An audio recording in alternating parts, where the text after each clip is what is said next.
দুপুরের একদম গরম ধোঁয়া ওঠা খাবার নিয়ে। তো এখানে রয়েছে সাদা ভাত, গন্ধরাজ লেবু, শসা, পেঁয়াজ, কাঁচা লঙ্কা। আর এখানে রয়েছে জ্যান্ত রুই মাছ। এটাকে আমি না খুব ভাজিনি, টমেটো ধনে বাটা দিয়ে সর্ষে বাটা দিয়ে একটু ঝাল মতন করেছি। আর এখানে আছে ঝিঙে, তারপরে একটু থোড়, চিংড়ি, আলু, একটু পেঁপে, এটা দিয়ে একটা চচ্চড়ি বানিয়েছি। চিংড়িগুলো বড় বড় ছিল। আর এখানে আছে মুসুর ডাল ধনেপাতা দিয়ে। আর এখানে আছে বাতাবি লেবু। আর এখানে টক দই, টক দইটা ঢেলে নেব। তো এই ছিল আজকের আমার মেনু।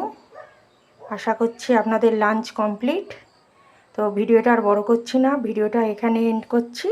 সবাই খুব ভালো থাকবেন, সুস্থ থাকবেন। Good afternoon.